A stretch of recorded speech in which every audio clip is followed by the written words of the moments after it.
Hi, paisanos. Welcome to this week's episode of Pizza Talk with Dan Hickey.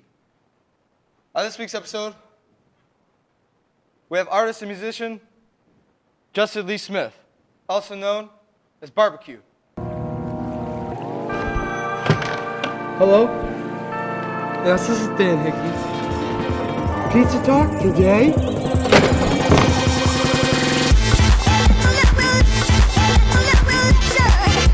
Hi, welcome to Pizza Talk.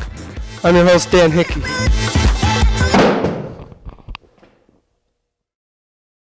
Today, we're going to be eating barbecue chicken pizza. Oh, Lord.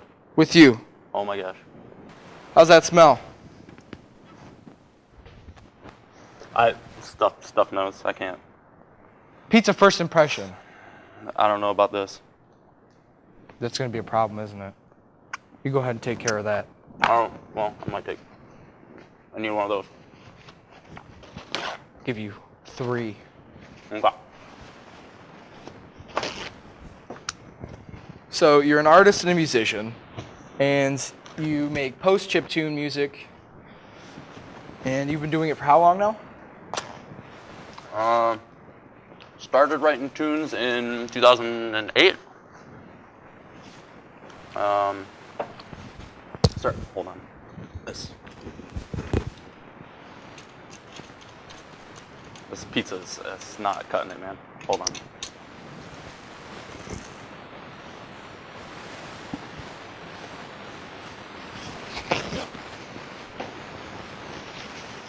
It's got to ranch her up. Yeah.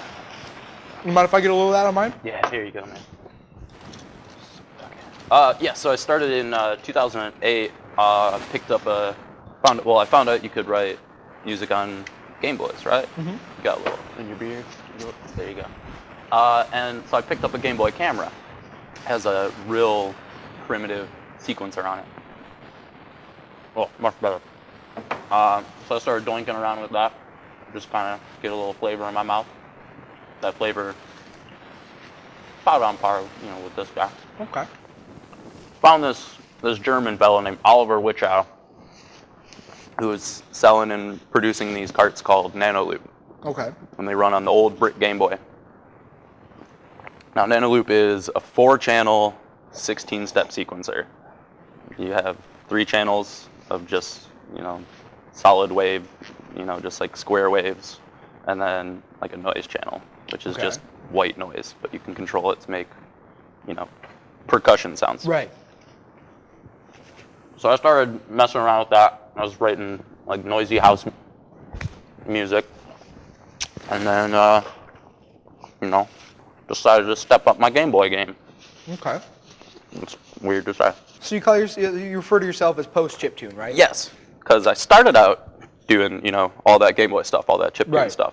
So found out this dude Mark Nostromo made a program called Piggy Tracker that is just like this LSDJ, the exact same format, everything. I mean, it's the same thing, but it's double channels. So Game Boy has 4 channels.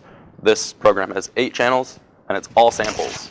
So I can go about, field record, anything around me, steal like the coolest drum fills from a Hall & Oates track, what have you, and then dump them, just straight wave files into this program. Okay.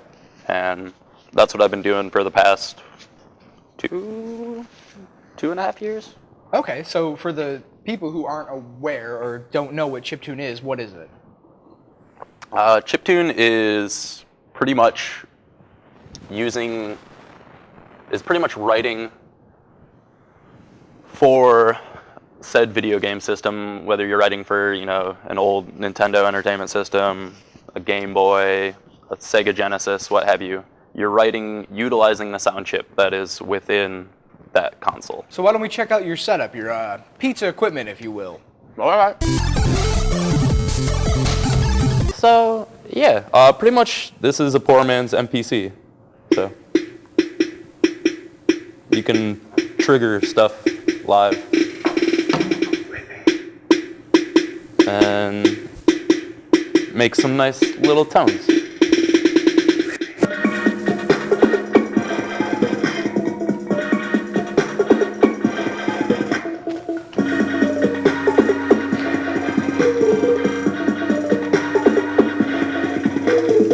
And then I have a Game Boy Advance that I've been using, which is pretty neat.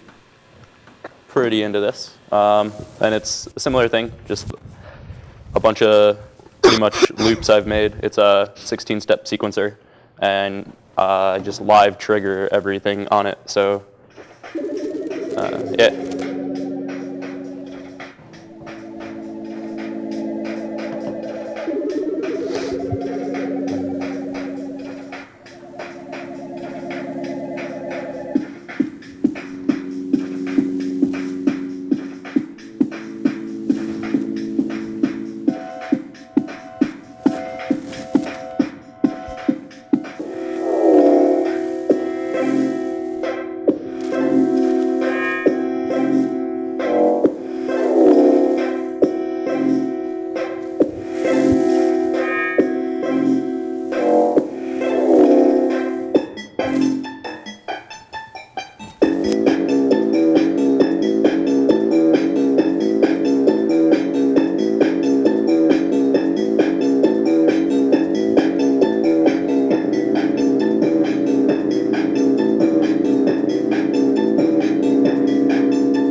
But yeah, you can get some fun little sounds. And that's that.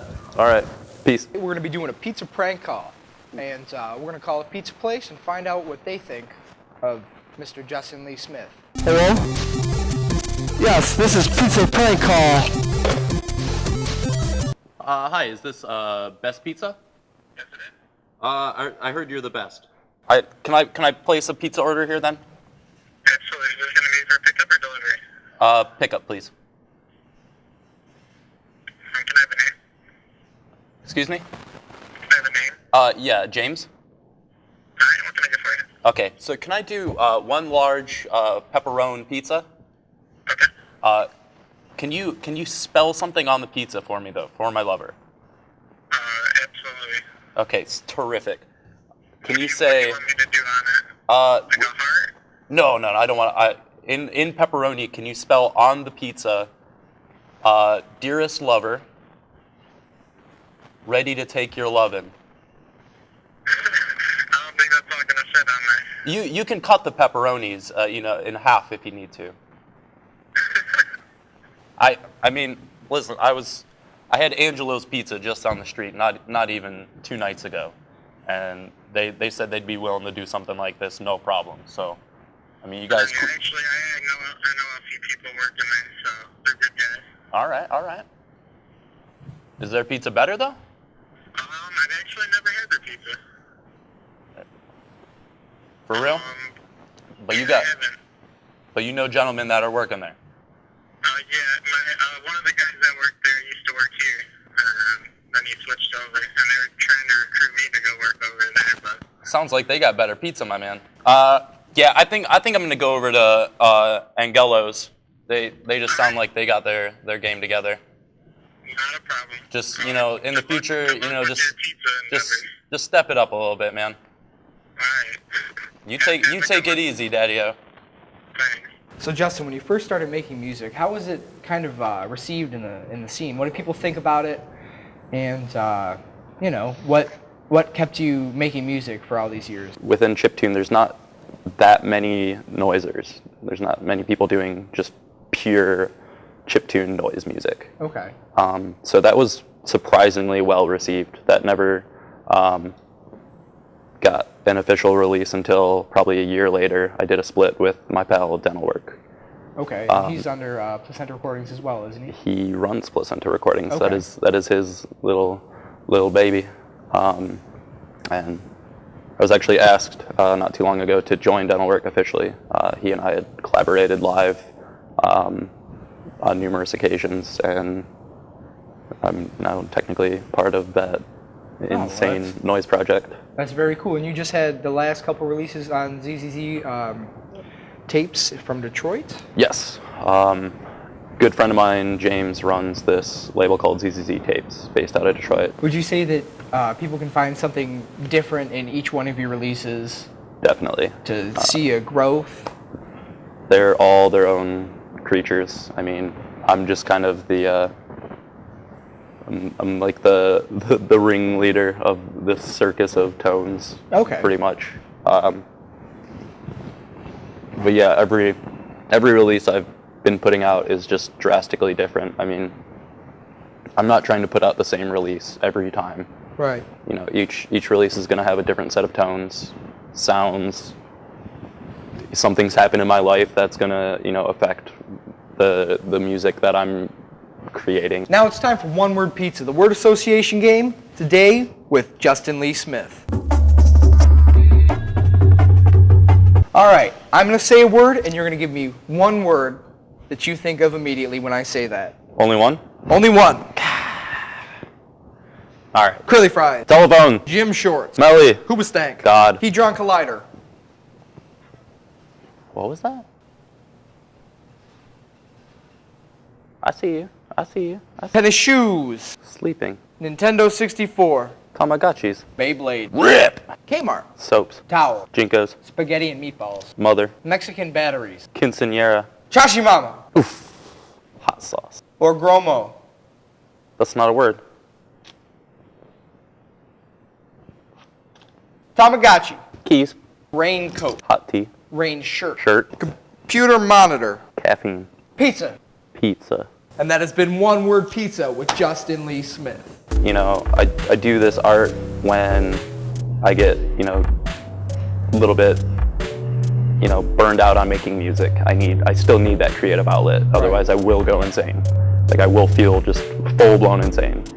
Every day I feel, you know, slightly insane, of course, but, you know, not having some creative outlet to, you know, express, you know, these emotions that just pent up kind of drives me, you know, batty.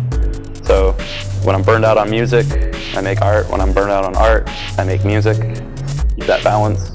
And I mean, art, I mean, you can manipulate, you know, your listener with music to feel a certain way, but with, you know, this physical medium like this, that you don't hear it, you just look at it. I mean, you are portraying more so your own emotions, and it's kind of, you know, the audience is definitely the outside looking in. And I mean, they may pick up a feeling, but they're more so just kind of seeing, you know, these you know, emotions physically represented that they wouldn't necessarily see otherwise. Right, and that's a beautiful thing. And I mean, I that's what's always interested me as an artist. Like, you know, you can become, you can be at a loss for words so easily trying to explain to someone how you feel about something, right, or, you know, how you're currently feeling about, you know, any emotion. And I mean, a physical representation is sometimes, you know, the most concise way to do so. Of course. So. Well, do you find that there's a struggle being an artist, being someone young, and just wanting to create and make things and more things to make people feel things, and just... I mean, my goal isn't to make, you know, this art or this music for anyone. I mean, at the end of the day, it's for me. If other people, you know, latch onto it and enjoy it, that's just an added, like, incredible bonus. But I'm not going out of my way to, you know, write a pop hit for someone, Right, because that's what they want to hear. I want to make and look at what I want to make, you know. Like, if I want to see something cool, I'll make it. there you go. If I want to listen to, you know, something that I want to listen to, I'll make it. I'm not out there, you know, trying to just bend over for, you know, anyone's, you know, ideals that aren't mine, because nobody's ideals are going to match up with mine. Well, Justin, it's been wonderful having you on the program. We really appreciate it. And we have your tape here, Transient Portals, which you can find at barbecue.bandcamp.com. Thanks for coming on, bud. Thanks, man. Thanks for having me. Bye-bye, pizza pie.